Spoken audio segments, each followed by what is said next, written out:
মানবতাবিরোধী অপরাধের মামলায় সাবেক ও বর্তমান ২৫ জন সেনা কর্মকর্তার বিরুদ্ধে জারি করা হয়েছে গ্রেপ্তারি পরোয়ানা। একযোগে এতজন সেনা কর্মকর্তাকে বেসামরিক আদালতে বিচারের ঘটনা বাংলাদেশের ইতিহাসে বিরল।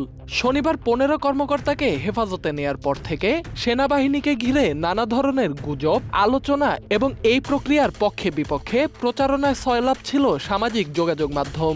রাজনৈতিক দলগুলোর মধ্যে জামায়াত ও বিএনপি কৌশলী প্রতিক্রিয়া দেখালেও অন্যরা অনেকেই এ বিষয়ে চুপ থাকার কৌশল নিয়েছেন।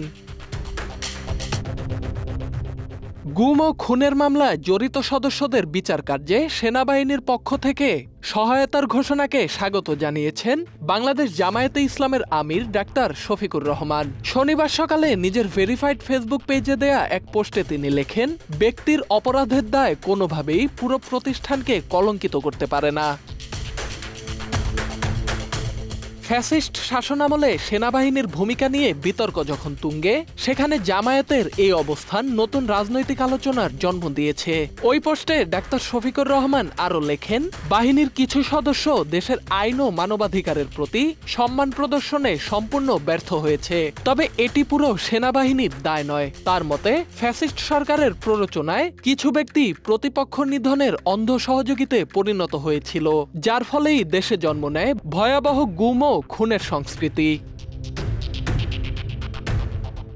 বিএনপির পক্ষ থেকে দেয়া এক বিবৃতিতে বলা হয়েছে, সেনাবাহিনীর প্রতিটি সদস্য এই দেশের, এই মাটির গর্বিত সন্তান, আর তাই অধিকাংশ সেনা সদস্য নিশ্চিতভাবেই মন থেকে চান সীমা লঙ্ঘনকারীরা বিচারের মুখোমুখি হোক, যাতে কোনো সরকার আর কখনোই সেনাবাহিনীর কাছে গুম খুনের মতো অন্যায্য নির্দেশ দিতে না পারে।